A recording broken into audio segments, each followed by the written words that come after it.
All right. Today, I want to go through the number one tool that I use to stay consistent and stay on track, and therefore, as a byproduct, to get results.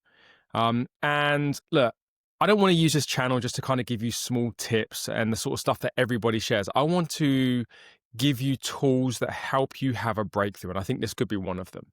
I actually think if you get this one thing right and you implement it into your life, it can completely change how you measure progress. And therefore, it could be the difference between staying consistent or falling off, which is super powerful. And jumping right in, it's as simple as this. It's about using a week as the primary time horizon for tracking your progress. So before we get into exactly how I use the week as a time horizon to track my own progress, I want to kind of talk about what led me to using a week. And I've talked about it a little bit before, and it's my framework of a bad week, an okay week, a good week, and a great week. And I came up with this maybe 6 or so months ago, and I've always had it in my head as a framework for how I kind of think about, at a macro level, how I'm doing about something. So I think that all weeks tend to fall into one of those four categories, and I'll explain them. So a great week is where the stars aligned, you smash it based on exactly what you had planned to do, sometimes even do better, and it's just like across the board, training, nutrition, habits are all kind of A plus. And you put it down on one of those weeks that they only happen from time to time, but the stars aligned and you absolutely smashed it out of the park. That's a great week. A good week is just a very good week. Most things happened exactly as you planned them. It was a great step forward. Look, the stars didn't align and it wasn't like amazing, but it was a good, solid week. And for the most part, you achieved nearly everything that you needed to achieve, and you put it down as a good week. An okay week is where you probably have some challenges, some hurdles, things don't go exactly to plan, but at the end of the day, you put a good enough step forward. It was good enough for you to feel, you know what, this was an okay week. So for me, that probably looks like, probably got most of my trainings in. Maybe I missed one of my zone twos. Maybe I even hit all of my training sessions, but my steps were like 6K instead of 10K. Maybe I was aiming for 2,200 calories and I ended up hitting like 2,350. Or actually, maybe everything was on par, but my whole foods were 60% instead of 80%. So it's where you tick most of the boxes, but there are a few things that kind of need a little bit of focus for the following week. And I would class it as an okay week. And then a bad week, the wheels came off, right? Maybe there was a massive like travel situation going on in your week, or maybe there was life threw you a curveball and you only got half your training sessions in. And on top of that, there were a couple of days where you just didn't even track your food and it just got all out of hand. Basically, multiple things went wrong and you just need to regroup, forget about the week entirely, move on to the next. And they are the four kind of weeks, or at least like the four ways that I tend to classify my own weeks. A bad week, wheels came off. An okay week, for the most part, okay, but kind of multiple things didn't go as planned. A good week, most things went as planned and it was a great step forward. And a great week, stars aligned, absolutely smashed out of the week. One of those probably won't arrive for another 4 or 5 weeks, right? And all you need for great results is a ratio of those weeks. You do not need them all to be great. You also absolutely can't have them all bad. What I would say is that for the most part, you're looking to probably have 80% of your weeks to be in that good category. Now and again, you'll get a great week. Actually, from time to time, you're going to get a good week. Now and again, you'll get a bad week. And what I would say is that really the main thing there is that you're probably looking for, again, mostly good, some okay, and now and again a great or a bad. Now, what you can't do is have a number of bad weeks back to back. A number of bad weeks back to back screw up everything. So if you do get a bad week, that's something to really think about, and you need to springboard back into an okay or a good week pretty quickly, because multiple bad weeks really do dent progress. But for the most part, as long as the bad weeks are few and far between, and you're mostly putting in good weeks with the odd great, the odd okay, and the bad one shows up from time to time, you're going to make great progress. That's called great consistency, and you're going to get really great results. So that's kind of my framework. And I think that that framework is what led me to kind of really believe in the time horizon of a week to measure progress.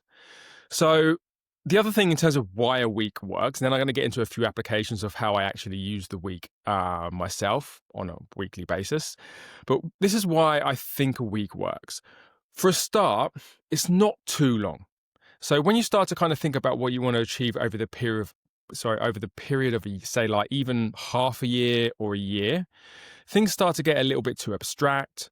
The reality is that life changes and your own views change. So like your goals often change over that kind of very, very long time horizon. And sometimes it can be pretty daunting in terms of, I want to achieve 10% body fat. I want to get loads stronger. It's like, it's so far that actually it can become quite overwhelming. It's not too short, a week, sorry, is not too short, i.e. like a day, where, you know, things can be pretty volatile, things can move around, things can change rapidly, and actually like a day doesn't matter that much. So it's not too short for it to kind of not matter from that perspective. And I think that actually the week is a real sweet spot, and it's big enough that actually it really does matter. Like it matters to put in a good week, and it actually really matters if you put in a bad week. But it's also small enough that you can actually influence it and things don't change too much. So I think the week is the sweet spot. So, okay, hopefully that has opened your eyes to the framework of bad, okay, good, and great as a way of being able to grade the weeks.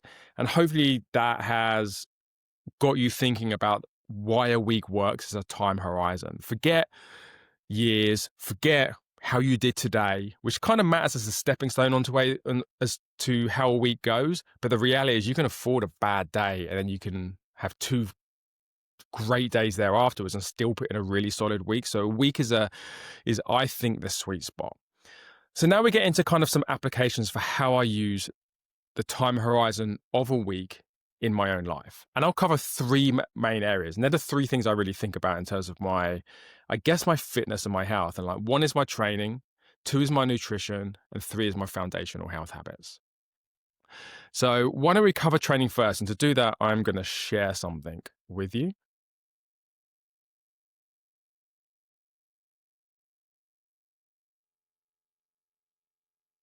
So hopefully now you can see, I want to give you some examples of how I actually track the days and come up with what a week looks like for my training. So you can ignore the calories and stuff below, but every single day I jot down what I did from an activity perspective, either my training and my steps. Well, actually both of them. I always capture my training and my steps. And I build this day to day, and I'm kind of constantly seeing how the picture of the week is building. And at the end of the week, it's a great summary for me to reflect back on it and grade how it was. But not only that, it's really important because, like I said, a bad day doesn't matter too much if you recover and have a couple of great days there afterwards. What really matters is how you landed the week. So the good thing about kind of tracking this on a day-to-day basis and building the week as it goes along is that you can pivot and change things and reorder things and make comebacks. And actually, there could be a couple of times in the week where you start to drift, but then you really pull it in. And, you know, actually in some more weeks, I'll show you in a minute that happened. But I just wanted to show you kind of the last 4 or so weeks that I've captured, just to show you how that works in my own life. So you can see here, like, you know, you can see Monday weight session, 14K steps, Tuesday, 10K steps. There was no training session as planned. And then Wednesday, I got a nice zone 2 in, got some good steps in, and I'm building it throughout the week. So that was 1 week. You can see here another week, kind of pretty much the same. You know, actually all of these are good, great weeks. Here's another one. Again, these are standard, like 3 weights, 2 lots of zone 2, usually kind of 10K steps as an average. And here's another one as well. These were all weeks prior to going on holiday to Cyprus as of a couple of weeks ago. And they were all dialed in. I would actually say they were all great weeks, which is super rare. Maybe there was like a couple good, a couple great, but I was super dialed in before I went on holiday, and I just put in like really solid, perfect weeks almost. So I would say they probably are mostly great, which is a bit unusual. And actually, look, I'll share this one. This is how I'm doing this week. So on Monday, I was hoping to front load the week. Actually, this is a goddamn phone, man. Goes to show you, I won't edit that out. So yeah, like this week, this shows how I've been tracking it this week and how multiple times I've pivoted a little bit to make sure that I stay on track. And I'm still, the jury's still open as to how I'm going to do for the week. So Monday, I was hoping to front load the week and start with a weight session. That did not happen. For whatever reason, I can't remember now, but I just kind of lamed out and I didn't get that session in, and I only got 7K steps in. So as I woke up on Tuesday morning and I punched in 7K steps, I'm like, not a great start to the week. I was hoping to front load it and I didn't. And I didn't get my 10K steps in. So I was like, all right, not the worst thing in the world. I can still post a good, maybe even a great week this week, but I better get my act together on Tuesday. So Tuesday, I did a weight session and I got my 10K steps in, which meant my average had shifted up to kind of like 8.5 or whatever. All right, cool, good. Then on Wednesday, it got to like 4 p.m. and I was thinking, I haven't done anything yet and I've hardly got any steps in. I'm just going to sack it all off and just start again on Thursday. And then this kind of picture caught me and I was like, I can't do that, because if I do that and I put Wednesday down as just like 3K steps, I have absolutely ruled out being able to post a great week. It's not the worst thing in the world, but probably ruled out putting in a good week. And I probably put myself in a position to only have an okay week at best. And I didn't want to do that. So it was 4 p.m. I just had a conversation with myself. I put my gym gear on and I went for a 45-minute run, which basically meant I got my zone 2 in and I got my steps up. And that meant I rolled into Thursday, which is yesterday, with, the Monday, Tuesday, Wednesday feeling like, wow, okay, back on track. And then yesterday I put in a good weights effort, only 6K steps, but again, I can see throughout the previous 3 days, that's fine. I'm going to average out about 8K, plenty of time to pull that one back. And then as of today, Friday, I haven't done anything yet, but I've gone for a long walk and I could see that I need to get my steps up. So I went for a very long walk in the morning. And then this afternoon, I'm going to get in 45 minutes of zone 2. I'll get a little bit of a run in there to get my steps up. So I know that Friday, if I finish 45 minutes zone 2, make sure that 10 or 15 minutes of that is a run, I'm going to probably post 12, 13K steps. Man, I am going to finish Friday on a roll, which basically means across Saturday and Sunday, I only really need to get one workout in, a swim, keep my steps high. I'm on a great week. Minimum good week, but probably a great week. So hopefully that shows you there were 2 moments this week. 1, a slow start, and 2, that moment on a Wednesday where I nearly didn't do it and I nearly put myself in a position to completely rule out a great and almost a good week, where I use this framework of measuring my progress over a week to stay on track. So yes, that's it for training. Let's jump into nutrition as well. So I wanted to give you, so this is this week so far, and actually we'll start with this one, right? So my calorie target is 2,200 for the week. And you can see here, every single day, I'm loading up my week view of my calories and my macros.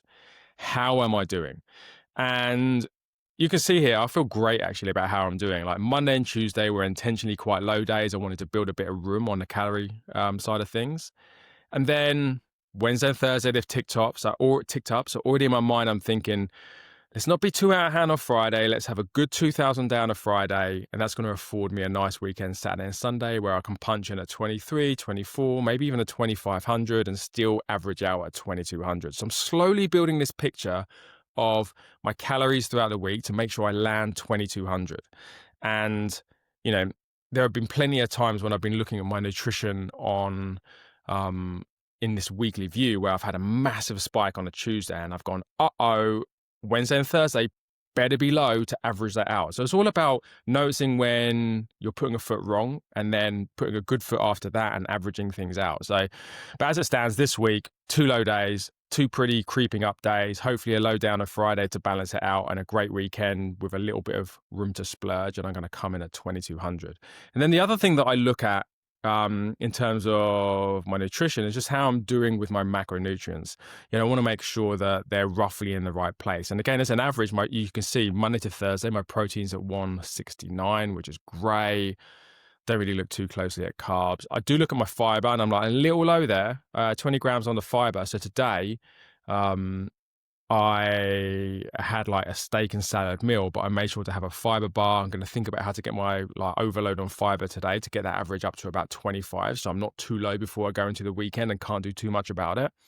They're mostly the things I look at. I look at sugar sometimes to make sure that, that's not getting too out of hand. But the reality is that most of it comes from fruit, and that's not too much of a thing. So the main things I look at there is protein and fiber, and I'm doing perfectly fine on those. I just need to make sure that I keep the protein up so that the average is where it is now, maybe a touch higher. Remember, I'm only looking for 150 plus really.